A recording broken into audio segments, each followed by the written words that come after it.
আমার সকালটা তখনই খুব পছন্দের হয় যখন আমি ঘুম থেকে উঠে স্নান সেরে ভগবানের সামনে আসতে পারি।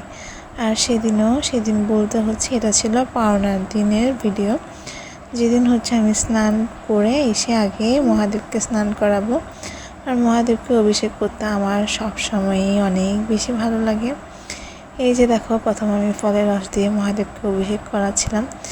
আমার অভিষেকে বা পুজোতে অনেক ভুল হয়, কিন্তু এটা তোমরা একটু ক্ষমা দৃষ্টিতে দেখি। আসলে আমি আমার মতো করে পুজো করতে অনেক বেশি পছন্দ করি, হয়তো এটার জন্য আমি বাসায় অনেক রকম বকা শুনি। সেটা এখন থেকে না, এখন আমার মনে পড়ে যখন আমি ক্লাস 10-এ পড়তেছিলাম, তখন আমার মা আমার স্যারকে গিয়ে কমপ্লেন দিয়েছিল আমি 1 ঘন্টা ধরে পুজো করি, পড়ালেখা করি না। আসলে সে তখন থেকে আমার পুজোর প্রতি একটা অন্যরকম ভালোবাসা কাজ করে, যে আমি যতক্ষণ আসন করে সময় কাটাতে পারি ততক্ষণই আমি খুব বেশি ভালো থাকি। যেহেতু পাওনার দিনের ভিডিও ছিল এটা, আর সেদিন কিন্তু ঘরের মধ্যে ভোগ লাগানো হয়েছে। আর ভোগ দর্শনে নাকি ভোগান্তরে দূর হয়।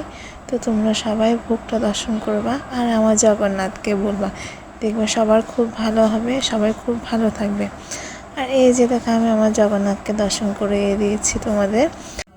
আমি কেন একা নিজেই শুধু ভগবান দর্শন করবো, তোমরাও দেখে যাও আর বলে যে আমার জগন্নাথকে কেমন লাগছে।